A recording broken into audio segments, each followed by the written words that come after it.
सूत्रों के हवाले से इस वक्त की बड़ी खबर आपको दे दें। तवांग सेक्टर में हुई झड़प के बाद रक्षा मंत्री राजनाथ सिंह ने अहम बैठक बुलाई है। एनएसए, सेना प्रमुख और सीडीएस इस बैठक में हिस्सा लेंगे। इस वक्त की ये बड़ी खबर सूत्रों के हवाले से सामने आ रही है। इस वक्त की बड़ी जानकारी आपको दे दें कि रक्षा मंत्री राजनाथ सिंह की तरफ से बैठक बुलाई गई है। बड़ी बैठक रक्षा मंत्री के आवास पर, जिसमें एनएसए और सेना प्रमुख भी पहुंच चुके हैं। सीडीएस भी इस बैठक में शामिल हो रहे हैं। सूत्रों के हवाले से ये बड़ी जानकारी आपको बता दें कि 9 दिसंबर को एलएसी पर जब चीन के सैनिकों ने घुसपैठ की कोशिश की तो यहां पर आपको बता दें कि सुरक्षा बलों ने उन्हें खदेड़ दिया। और ज्यादा जानकारी के लिए हमारे सहयोगी संदीप बोल इस वक्त हमारे साथ जुड़ गए हैं। संदीप, क्या जानकारी मिल रही है इस बैठक से जुड़ी हुई? देखिए, अभी थोड़ी देर पहले ये बैठक शुरू हुई है। इस बैठक में, और ये बैठक जो है रक्षा मंत्री राजनाथ सिंह के घर पर चल रही है। इस बैठक में एनएसए अजीत डोवल मौजूद है, सीडीएस जनरल अनिल चौहान मौजूद हैं, सेना प्रमुख जनरल मनोज पांडे मौजूद हैं। और बेसिकली जिस तरीके से ये घटना घटी है, जाहिर सी बात है संसद का सत्र चल रहा है और ऐसे में रक्षा मंत्री सो मोटो स्टेटमेंट भी जारी कर सकते हैं। तो उससे पहले की एक नॉर्मल ब्रीफ है कि ब्रीफिंग उनको दी जाएगी, जो जानकारी आ रही है। और जिस तरीके से भारतीय सेना ने 9 दिसंबर को चीन की पीएलए को उस जगह तवांग के पास यांगसे जगह से खदेड़ा था, उसके बाद जो वहाँ पे झड़प हुई और घायल हुए, वहाँ पे भारतीय सेना के जवान भी घायल हुए, चीनी सैनिक भी बहुत बड़े तादाद में वहाँ पे घायल हुए हैं। अब संसद के दोनों सदनों में रक्षा मंत्री इस पूरे घटनाक्रम के बारे में जानकारी देंगे। लेकिन हालांकि ये इस बारे में जानकारी नहीं कि कितने बजे वो दोनों हाउस में स्टेटमेंट देंगे। लेकिन उससे पहले की ये बैठक है और पूरी तरीके से ब्रीफ उनको किया जा रहा है कि आखिर क्या हुआ था, किस तरीके की घटना हुई और क्या बयान उनको देना है। तो अभी फ़िलहाल रक्षा मंत्री के घर में ये बैठक चल रही है। मैं कहूँगा थोड़ा सा दिखाइए, रक्षा मंत्री राजनाथ सिंह का निवास स्थान है और यहाँ पे इस वक्त बैठक चल रही है। और रक्षा मंत्री जब संसद के लिए निकलेंगे उसके बाद, अभी हालांकि ये जानकारी नहीं है कितने बजे उनका दोनों हाउस में स्टेटमेंट होगा, लेकिन एक नॉर्मल प्रोसेस है।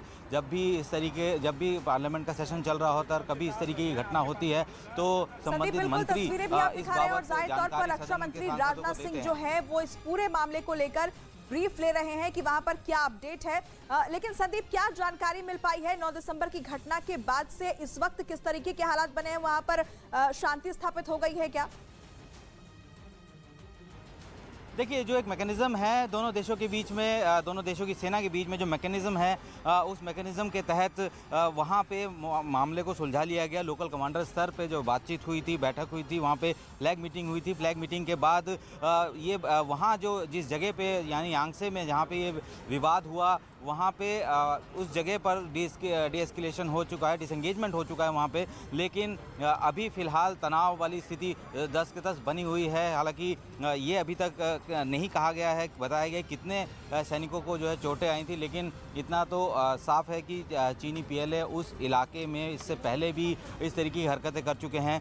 ख़ास बात यह है कि जो नंबर्स बताए जा रहे थे कि चीन की तरफ से जो पीएलए सैनिक हैं वो बड़ी तादाद में आए थे, चूँकि गलवान के बाद से एक ट्रेंड जो है वो बदला था। उस ट्रेंड में जो पेट्रोलिंग पैटर्न उन्होंने बदल दिया था। यानी कि जब इस तरीके की पेट्रोलिंग होती है तो उस वक्त जो सेना के जो जवान है वो कम से कम 15-20 के संख्या में पेट्रोलिंग करते थे। लेकिन अब पेट्रोलिंग का पैटर्न उन्होंने बदल दिया है। पेट्रोलिंग के पैटर्न में अब उन्होंने नफरी ज़्यादा की है। यानी कि अब जब भी वो पेट्रोलिंग के लिए आते हैं, सेक्टर है तवांग सेक्टर, जहाँ पर पिछले साल भी कुछ इस तरीके की झड़प हुई थी पेट्रोलिंग के दौरान। उसके बाद से क्या कुछ बदलाव किए गए थे?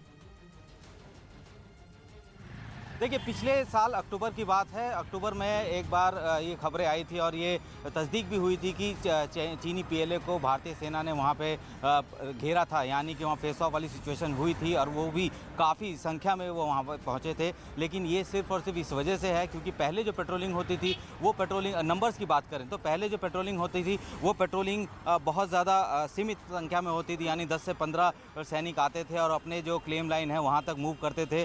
लेकिन अब जब से गलवान हुआ है, गलवान के बाद से पेट्रोलिंग पैटर्न को बदल दिया है। जो नंबर्स हैं चाइनीज़ पीएलए के, उन्होंने 10 से 15 से बढ़ाकर तकरीबन 100 की नफरी उनकी आती है और उसके बाद पेट्रोलिंग होती है, क्योंकि जैसे ही भारतीय सेना ने गलवान में चीनी सैनिकों को जिस तरीके से चुनौती दी, उसके बाद से उनको ये लगता रहा कि अगर पहले पुराने पैटर्न के हिसाब से ही अगर जाएंगे तो उनको जो है चुनौती मिल सकती है। इसीलिए उन्होंने अपने पेट्रोलिंग पैटर्न को चेंज किया। अपने जो पेट्रोल करने जो सैनिक उनके आते थे उनकी संख्या को उन्होंने बढ़ाया और तकरीबन 100 की नफरी में एक पेट्रोलिंग पार्टी वहाँ पे निकलती है। तो अब फिलहाल वहाँ पे स्थितियाँ शांत ज़रूर हैं, लेकिन चूँकि पूरे जब भी एलएसी के किसी भी पॉइंट पर इस तरह की घटना होती है तो पूरे एलएसी पर जो है वो ठीक है संदीप, आप इस बैठक पर फिलहाल अपनी नज़र बनाए रखिएगा। हम आगे भी आपसे जुड़ेंगे अपडेट्स के लिए, लेकिन फिलहाल बहुत शुक्रिया आपका तमाम जानकारी के लिए।